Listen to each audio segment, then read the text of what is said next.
Bonjour tout le monde. Aujourd'hui, dans les attractions à ne pas manquer de Walt Disney World, on passe à Epcot.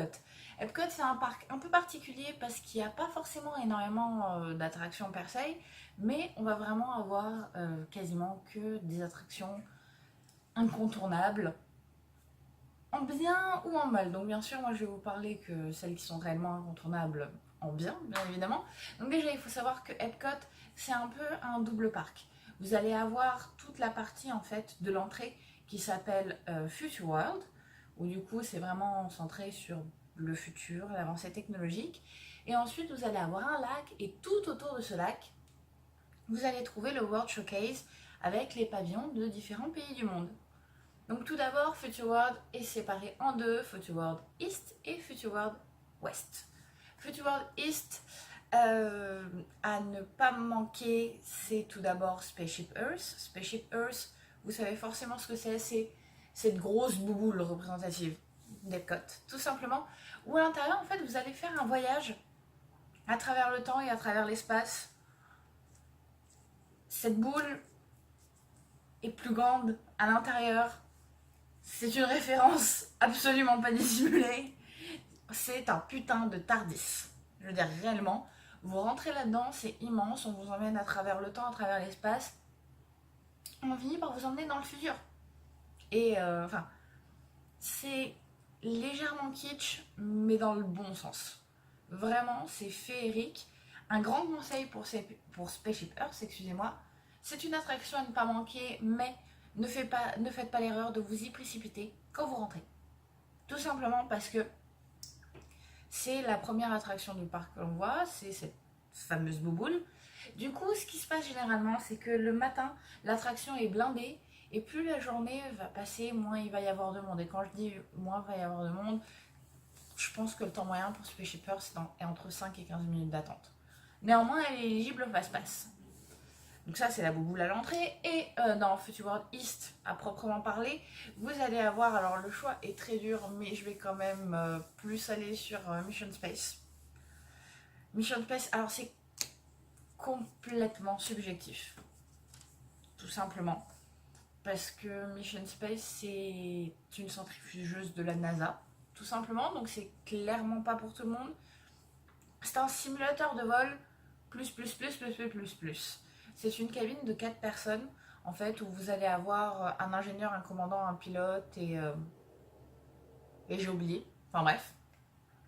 Et en fait, vous allez vous asseoir dans votre ligne de 4 et vous avez un écran qui va vous arriver là, réellement en face de vous.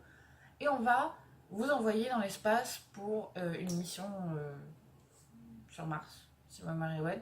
Et du coup, en tant que whatever votre poste, vous allez avoir des actions à accomplir. Ou pas, bien évidemment. C'est-à-dire que les boutons vont clignoter, vous allez devoir appuyer dessus à un certain moment. Donc c'est super interactif. Si vous appuyez pas dessus, tout le monde surveille. Hein. En soi, c'est pas grave. Et c'est une attraction qui est divisée en deux. Vous allez avoir le Mission Space vert et Mission Space orange.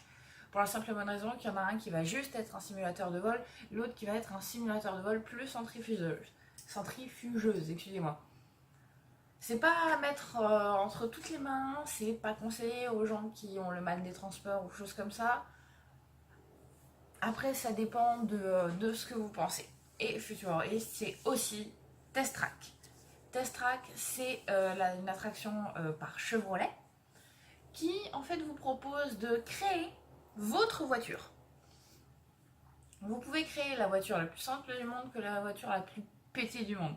Vous pouvez même créer limite un monster truck si vous voulez dedans. Vous allez créer votre voiture sur un grand écran tactile, vous pouvez faire ce que vous voulez avec. Et ensuite, vous êtes envoyé dans une voiture Chevrolet de 6 personnes sur un circuit pour tester votre voiture. Donc vous allez tous faire la même chose, tous vivre la même chose. Mais à la fin de chaque épreuve, vous allez avoir un classement avec marqué quelle voiture a été la plus performante. Et ce qui est super marrant, c'est que vous avez une partie du test, qui est un test de vitesse qui est à l'extérieur, où ça vous fait monter à une pointe à... je crois que c'est 150 km/h, quelque chose comme ça, en décapotable. C'est fun, c'est super sympa, c'est dehors. C'est incontournable, néanmoins, moins que Mission Space pour moi, mais ce n'est que mon avis. Et ensuite, vous allez avoir Future World West. Future World West est séparé en deux bâtiments, réellement, hein, physiquement deux bâtiments, où du coup vous allez avoir The Seas et The Land. The Seas, du coup, c'est vraiment les mers, l'eau, un gigantesque aquarium, toujours éco-friendly bien sûr parce que c'est Disney. Et surtout à l'intérieur, vous allez retrouver The Seas with Nemo and Friends. Donc c'est une attraction du monde de Nemo. Un joli dark ride réellement, c'est très mignon, c'est très joli, c'est très reposant. Et vous passez à moitié dans l'aquarium pour de vrai. Alors honnêtement, je sais pas si c'est l'aquarium qui est intégré à l'attraction ou l'attraction qui est intégrée à l'aquarium. Mais en tout cas, c'est très bien fait, c'est reposant, c'est rafraîchissant. Et c'est très, très, très, très, très beau. Et vous allez avoir dans The Land la célèbre, incroyable, magnifique Soarin'. Soarin', c'est une attraction un peu indéfinissable, honnêtement. On vous fait voler au-dessus. Je crois que c'est encore du monde pour l'instant. Ça a été au-dessus de la Floride. Maintenant, je crois que c'est encore du monde. Donc, vraiment, vous êtes sur des sièges qui vont se soulever, aller sur par-dessus un écran incurvé avec du vent dans vos cheveux, des odeurs, et on vous emmène faire le tour du monde. Vous avez vraiment la sensation de voler, c'est une attraction incroyable, qui est belle, qui est reposante, qui est poétique. Pas à conseiller aux gens qui ont le mal des transports, bien évidemment, ça reste quand même assez léger. Attention, Soarin', grosse attente. Attraction numéro 2, maintenant l'Epcot. Et vous allez avoir Living with the Land. C'est une attraction où tout le monde n'est peut-être pas sensible, clairement. C'est un flume, donc c'est un bateau, dans lequel vous allez traverser les cultures et... En fin de compte, Disney vous explique comment ils font pour être éco-friendly à Disney World, comment il faut pour nous assurer un maximum de fruits et légumes frais, sachant qu'on est aux États-Unis, que ça coûte très très cher. Et du coup, vous allez passer par plein de techniques de plantation nouvelles.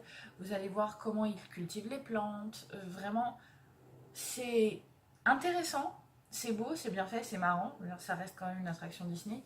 Et c'est climatisé, mes amis. N'oubliez pas ce détail, c'est climatisé, c'est toujours génial. Et nous allons passer au World Showcase. Donc bien sûr, hein, il y a beaucoup plus d'attractions à Future World East and West. Mais ce sont les immanquables pour l'instant. Et alors, le World Showcase, c'est très compliqué parce que tout simplement, il n'y a pas d'attraction dans chaque pavillon. Donc, je vais vous dire quels sont mes incontournables pour moi. C'est tout d'abord l'attraction du pavillon mexicain. Alors, il faut que je la dise en même temps parce que c'est très compliqué. C'est le Grand Fiesta Tour Starring the Three Caballeros. Grosso modo, c'est Donald et les Three Caballeros. C'est qui vivent une aventure au Mexique. C'est un flume, encore une fois, c'est joli, c'est reposant, le pavillon mexicain est absolument fantastique. C'est un incontournable, c'est réellement un incontournable, d'incontournable. C'est familial, c'est climatisé, c'est beau, c'est Donald, que demande le peuple. Ensuite, vous allez avoir le pavillon américain. Alors, j'y vais avec des pincettes parce que tout simplement, moi, ça m'a plu pour plein de raisons différentes, notamment à cause de mes origines. Mais du coup, au pavillon américain, vous allez avoir une attraction qui n'est pas réellement une attraction. C'est The American Adventure. C'est en fait un spectacle filmé. Oui. Si, c'est un show. C'est un show avec des animatroniques. Vous êtes assis dans une salle, au frais, et on vous raconte... Enfin, c'est 30 minutes de pur patriotisme américain. Donc il y a plusieurs manières de voir ça. Vous pouvez voir ça de manière complètement américaine et complètement patriotique. Comme la personne qui était derrière moi la première fois que je l'ai vue, qui avait la main sur le cœur et qui pleurait. C'était à la fois beau et à la fois drôle. On peut voir ça d'une manière complètement kitsch, parce que ça l'est quand même énormément pour nous Européens. Et on peut aussi voir ça comme une occasion de découvrir un autre aspect des États-Unis, parce que le patriotisme, nous, c'est quelque chose qu'on ne connaît pas de cette manière-là. Donc c'est vrai que c'est toujours très intéressant, honnêtement.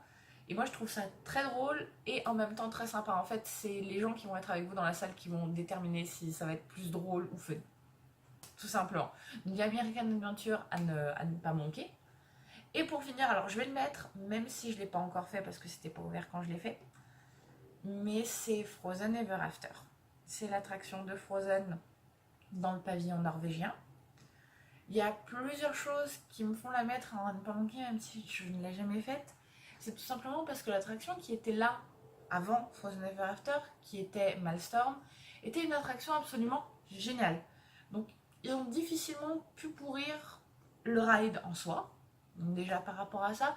De plus, cette attraction est à la pointe de la technologie et ça a l'air quand même très joli. Je suis pas fan du tout de la Reine des Neiges. Me frappez pas, pitié. C'est juste que personnellement j'aime pas ça. Il n'empêche que tous les POV que j'ai pu voir, toutes les reviews, cette attraction est très très belle. Donc je pense que c'est réellement à pas manquer, ne serait-ce que pour la culture. Néanmoins, c'est l'attraction numéro 1 d'Epcot actuellement. Si vous ne prenez pas de Fast Pass, je peux quasiment vous garantir 365 jours par an qu'il y aura au minimum 1h30, 2 heures de queue. C'est la folie. Donc voilà. Donc Frozen Ever After, ma dernière attraction immanquable d'Epcot. Donc je refais le tour. Future World East, bien sûr, Spaceship Earth. Mission Space et Test Track. Future World West, de Seas with Nemo, Soarin' and Living with the Land. Et le World Showcase au pavillon mexicain de Grand Fiesta Tour starring de Three Caballos. The American Adventure au pavillon américain. Et en Norvège, Frozen Ever After. Comme toujours, je vous souhaite une bonne journée. Comme toujours, commentez, likez. J'en profite pour vous parler de mon compte Instagram Andulader. Pas forcément pour tout de suite, mais si, bien sûr, venez, suivez-moi. Mais ça va peut-être pas forcément vous intéresser tout de suite parce que c'est un peu ma petite vie. Mais du coup, quand je vais partir en Floride, je vais surtout passer par ce compte pour tout faire parce que ça va être compliqué aux États-Unis de jouer anglais avec plusieurs comptes Instagram. Donc c'est par là que vous allez trouver tous les lives, toutes les stories, tous les petits trucs en direct que je ferai en Floride. Si vous voulez vous abonner dès maintenant et suivre ma petite vie, pas forcément passionnante de personne qui vit à Orléans, mais néanmoins mes vacances en Corse, et je vais commencer à vlogger là-dessus, n'hésitez pas. Je vous souhaite une très bonne journée et à très bientôt. Bye bye.